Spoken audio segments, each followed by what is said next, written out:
Assalamualaikum warahmatullahi wabarakatuh. Selamat pagi. Saya perkenalkan sebelumnya, saya Dr. Fitri Nurmalini Siregar, spesialis gizi klinik, berasal dari Departemen Ilmu Gizi, Fakultas Kedokteran Universitas Muhammadiyah Sumatera Utara. Alhamdulillah hari ini ingin sedikit sharing tentang topik KKD, yaitu perhitungan kalori basal dan rencana pembuatan meal plan. Oke? Ya, hari ini topiknya adalah perhitungan kalori basal dan rencana meal plan. Nah, untuk melakukan perhitungan kalori basal ada berbagai macam tahap. Nah, tahap pertama saya mengenalkan bagaimana menghitung indeks massa tubuh. Indeks massa tubuh ini adalah suatu pengukuran yang mengukur proporsi berat badan berdasarkan tinggi badan. Dan perlu diketahui, kita ada dua indikator untuk pengukuran indeks massa tubuh berdasarkan WHO dan Asia Pasifik. Karena kita orang Asia, maka kita menggunakan kategori yang Asia Pasifik. Kalau dilihat dari tabel tersebut, tampak perbedaan dari nilai indeks massa tubuh, overweight dan obesitas pada kategori kriteria dari WHO dan Asia Pasifik. Oleh karena ini sangat perlu untuk diperhatikan karena berbeda berbeda kita menggunakan kategori yang berbeda itu juga bisa menyebutkan diagnosis yang berbeda.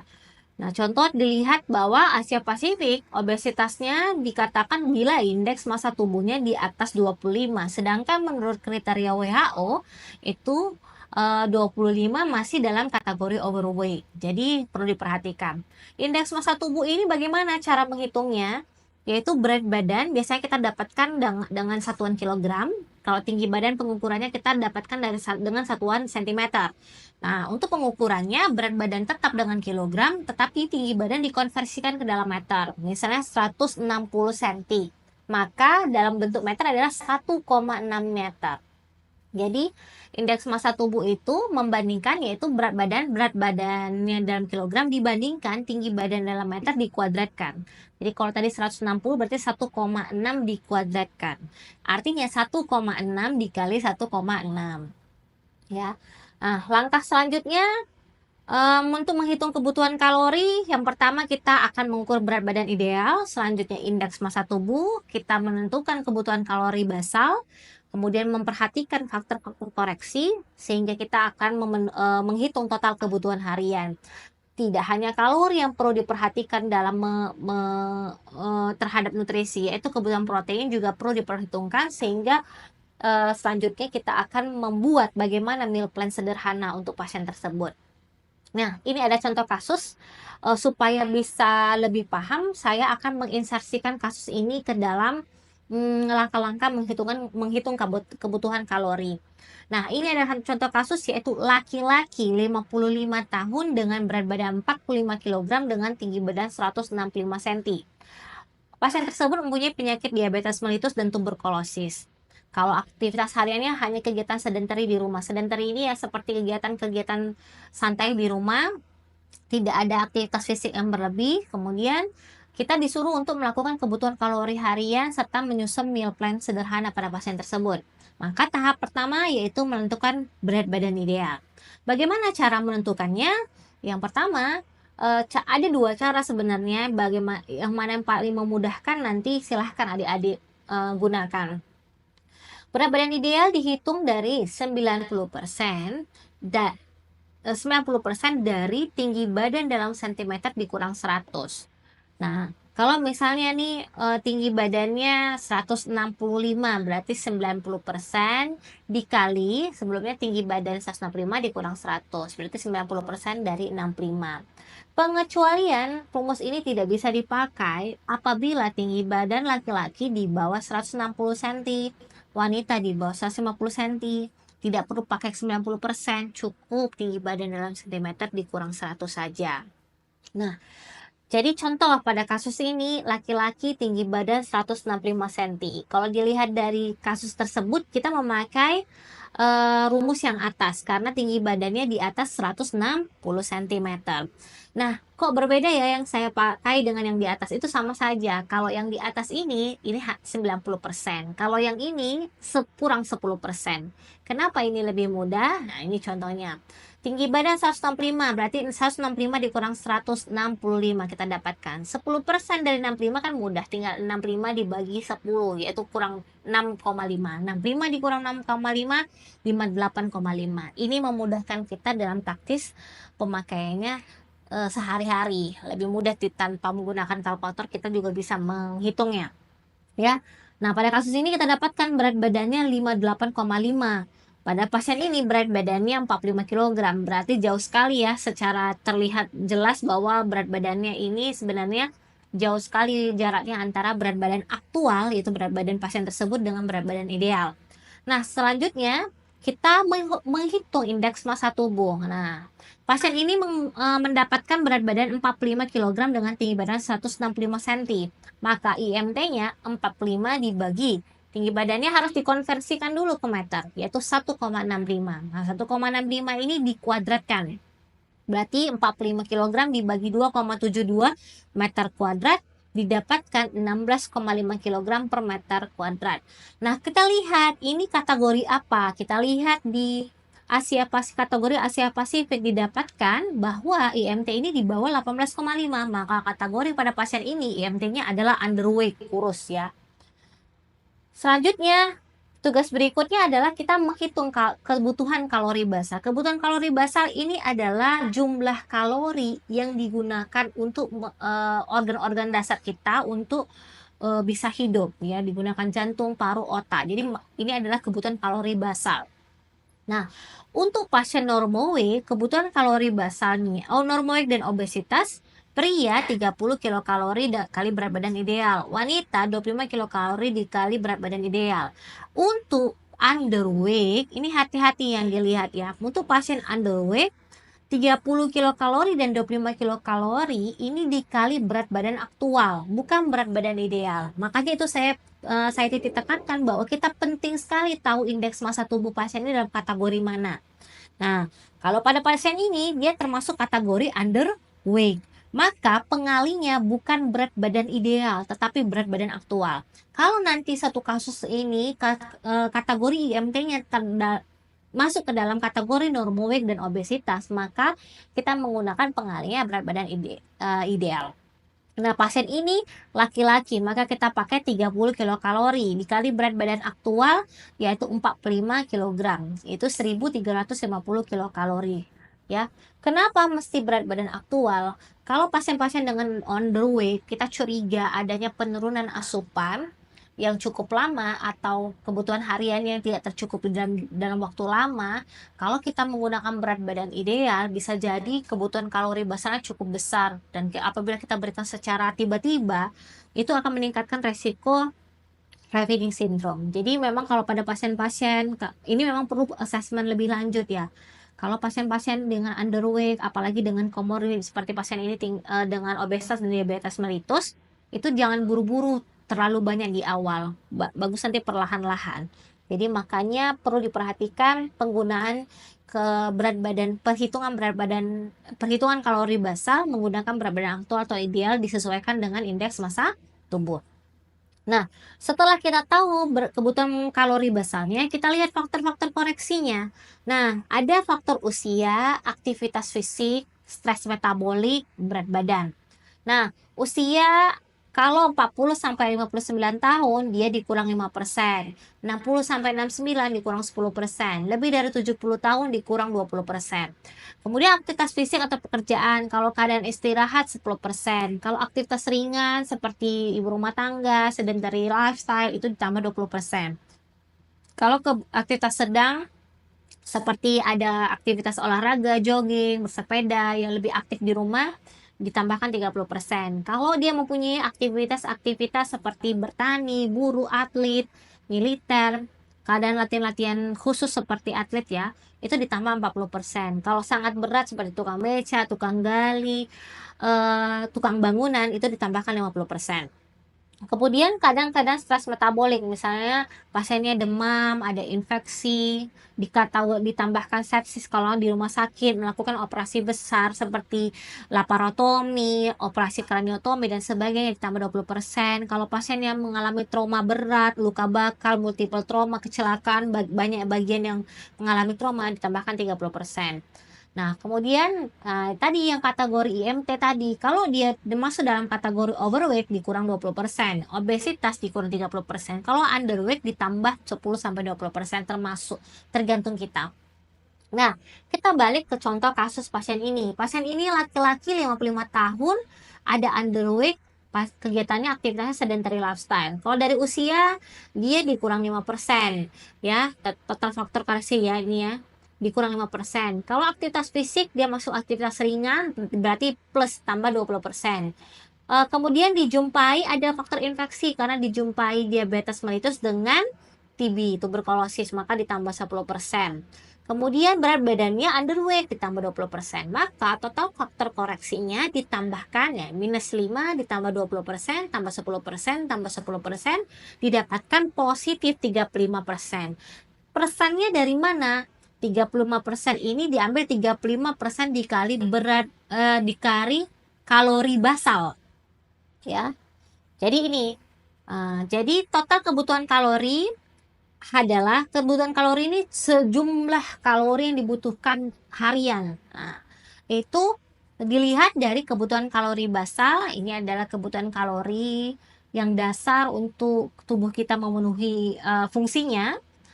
Kemudian ditambah atau dikurangi faktor koreksi. Nah, pada pasien ini kita dapatkan kebutuhan kalori basalnya 1350 kilokalori. Faktor koreksinya adalah 35%. Maka 1350 ditambahkan. Ini faktor koreksinya 35% dikalikan 1350.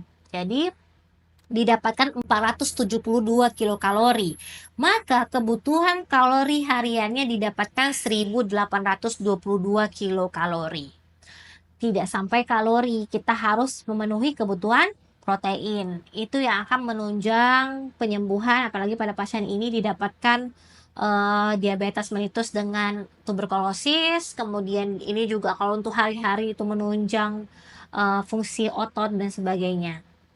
Nah, kebutuhan protein ini juga diperhatikan apakah pasien, sebenarnya untuk pasien-pasien tanpa gangguan ginjal ini normalnya 0,8 sampai 1 gram protein per kilogram berat badan ideal. Maka perlu pada saat anamnesis kita lihat ada tidak dia gangguan ginjal. Kalau dia terdapat gangguan ginjal kronik CKD tapi tidak melakukan dialisis, predialisis, tidak dalam dialisis, maka proteinnya cukup rendah, yaitu 0,6 sampai 0,8 gram protein per kilogram berat badan ideal. Nah, tapi kalau pasiennya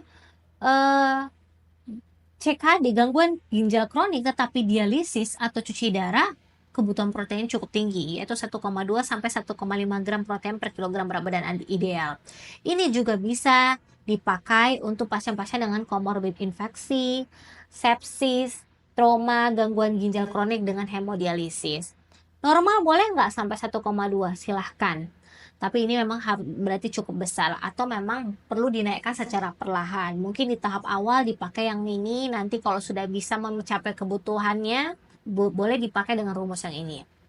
Nah, kalau tadi kebutuhan kalori basal dia berdasarkan IMT, pengalinya berat badan ideal atau aktual, kalau ini tidak perlu. Semua pengalinya adalah berat badan ideal. Kasus misalnya ini ada infeksi, berat badan idealnya 58,5 kg. Maka kebutuhan proteinnya karena ada faktor infeksi tadi tidak ada informasi terhadap gangguan ginjal, maka kita bisa pakai 1,2 gram protein dikali berat badan ideal, yaitu 70 gram protein. 70 gram protein apakah sama dengan 70 gram ayam? Tidak. Maka ini baru nanti kita konversikan ke dalam bentuk meal plan sederhana. ya. Jadi diingat tadi kebutuhan kalorinya 1822 kilokalori, di mana didapat di dalamnya 70 gram protein. Nah, bagaimana kita mengkonversikannya ke dalam bentuk makanan harian? Kita harus tahu dulu daftar bahan makanan penukar. Jadi ini silahkan dilihat, daftar bahan makanan penukar ini terdiri dari golongan karbohidrat, golongan sumber protein hewani, protein nabati, buah-buahan, minyak, dan sebagainya. Nah, perlu diperhatikan ini ada tabelnya, misalnya nih hari-harian kita. Jadi ini adalah gramasi atau ukurannya. Dimana misalnya roti putih, roti tawar 3 iris sama dengan kalorinya sama dengan nasi 100 gram, sama dengan bihun 40 gram, yang 50 gram dalam bentuk yang kering, sama dengan tepung terigu 5 sendok makan. Nah, berapa? Jadi, yang disebutkan di sini itu setara dengan 175 kilokalori dengan 4 gram protein. Nah, begitu juga contohnya ini ikan-ikanan. Ikan-ikanan, misalnya ikan rata-rata 30 sampai 40 gram itu setara dengan 50 kalori dengan 7 gram protein. Ini adalah bahan mentah, belum digoreng dan sebagainya. Jadi kalau penambahan minyak, biasanya kan orang Indonesia ini seringnya makanannya digoreng-goreng ya kan. Nah, contohnya ini, nah minyak minyak kelapa sawit. Nah, ini minyak.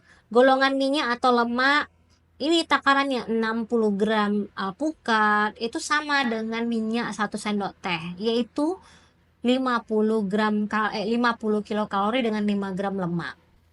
Ya, sayur-sayuran dan buah cukup rendah kalorinya. Ya, misalnya nih anggur 165 gram, tergantung bentuk anggurnya ya. 165 kilogram itu kalau anggurnya kecil-kecil 20 buah sedang tuh sama dengan apel merah 85 gram satu buah yang kecil ya, kayak apel Malang. Itu sama dengan 50 kalori dengan 12 gram, di dalamnya 12 gram karbohidrat. Nah, hati-hati seperti penambahan gula, madu. Nah, itu termasuk 1 sendok makan saja di kategori buah dan gula. 1 sendok makan setara dengan 50 kalori dan 12 gram karbohidrat. Ya, mayones yang sering dipakai mayones juga termasuk kategori minyak, karena mayones itu terdiri dari eh, kuning telur ditambah minyak. Ya, oke. Jadi untuk menyusun meal plan ini kita baca dulu sebelumnya. Nah, untuk menyusun meal plan, ada meal plan yang bagus, rencana makan yang baik bila dalam satu hari kita memenuhi berbagai macam variasi bahan makanan seperti karbohidrat, protein hewani, protein nabati, sayur, buah, minyak. Biasanya kita tambahkan minyak. Jadi tadi kan ada nih jumlah penukar. Saat ini adalah gambaran satu bahan penukar. Ya, ini adalah gambaran satu bahan penukar di mana didapatkan 4 gram protein dan 40 gram karbohidrat. Nah, ini dikonversikan ke sini. Jadi tadi satu bahan penukar itu setara dengan 40 contoh di karbohidrat 175 kilokalori, 40 gram karbohidrat dan 4 gram protein. Ini contoh tabel yang memudahkan. Nah, contohnya gini, ini pada kasus ini kita bulatkan aja, dia mendapatkan 1800 kilokalori, 70 gram protein. Kalau kita hitung, nanti ini bisa dicoba-coba. Nah, ini kan kebutuhan hariannya. Jadi ini pengalih satu bahan penukar. Tadi ya, karbohidrat setara dengan 175 kilokalori, 40 gram karbohidrat dengan 4 gram protein. Protein hewani, satu bahan penukarnya yaitu setara dengan 30 gram ayam, 30 gram ikan, itu setara dengan 50 kalori, 7 gram protein, dan lemak 2 gram. Nah, kita hitung, kita butuh berapa bahan penukar supaya bisa mendapatkan 1800 dengan 70 gram protein. Nah, ternyata dilihat ini kalau tiga setengah bahan penukar karbohidrat itu setara dengan ini, 3,5 protein hewani setara dengan ini. Nah, ini Jadi total harian setelah kita menggunakan ini, ya, ternyata kebutuhan kita ini mendekati 1.800 dengan 71 gram protein. Ya, beda-beda 1, beda-beda 50, beda-beda 100, is okay. Jadi, didapatkan dalam satu hari, kita bisa memenuhi kebutuhan harian kita ini dan kebutuhan protein kita bila kita memakan sejumlah 3,5 bahan penukar karbohidrat, protein hewani 3,5, protein nabati 3, sayur 3, buah 6, mau susu ya yogurt boleh, tambahkan 2,5 bahan penukar, minyak 4 bahan penukar. Nah, bagaimana bentuk konversinya? Kalau dilihat sekilas, dengan kita 3 kali makan berarti kita bisa makan 1 bahan penukar sampai 1,5 bahan penukar karbohidrat.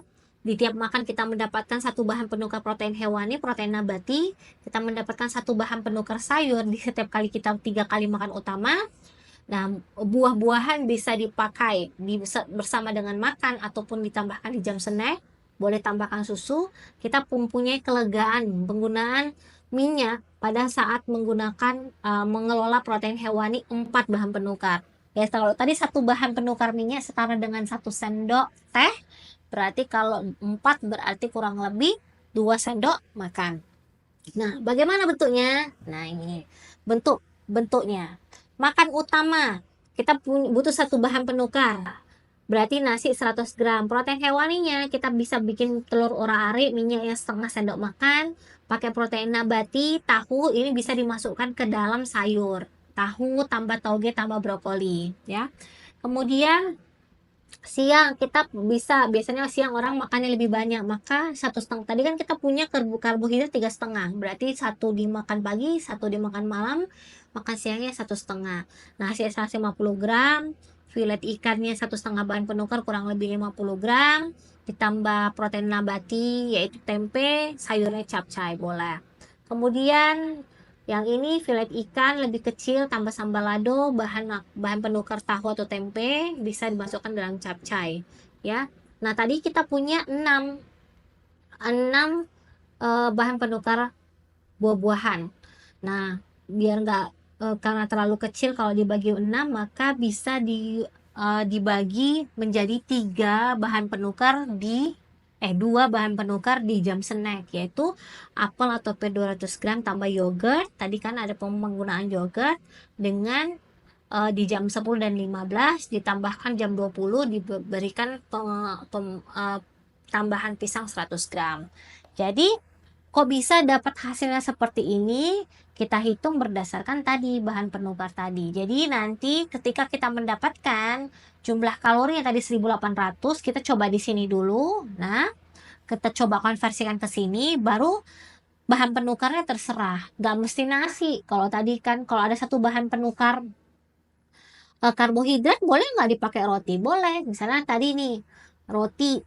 Kita mau ubah yang di sini meal plan-nya 1 bahan penukar, roti 2 slice, 1 butir telur olah-ari, boleh tambahkan tahu kukus, boleh tambah 1 sendiri, ya kan, atau kacang-kacangan, karena kacang-kacangan termasuk protein nabati. Coba diperhatikan di sini. Oke, mana tadi? Nih protein nabati ada kacang hijau, kacang tanah, ya, kacang almond itu boleh, tidak mesti tahu dan tempe, ya. Jadi kalau misalnya mau ngemil protein nabatinya di jam snack boleh, ya. Masalah jamnya itu diserahkan ke kita, diserahkan ke pasien. Misalnya kayak pagi malas makan nasi, makannya roti, dibikin sandwich pakai telur orak-arik, nanti ini snacknya ada cemilannya misalnya kacang gitu, kemudian sayurannya masukkan timun, salada, atau bikin salad, it's okay, boleh. Pakai mayones, kita masih punya minyak nih, punya 1 sendok makan, boleh pakai mayones, karena minyak dengan mayones itu termasuk dalam kategori minyak. Oke, memang ini perlu latihan, semakin dikaji semakin lancar. Maka nanti diperhatikan, bisa ditanyakan pada saat kelas yang berlangsung. Rasa saya cukup. Bila ada pertanyaan nanti bisa ditanyakan pada saat kelas KKD berlangsung. Saya akhiri, wabillahi taufik wal hidayah. Assalamualaikum warahmatullahi wabarakatuh. Semoga bermanfaat.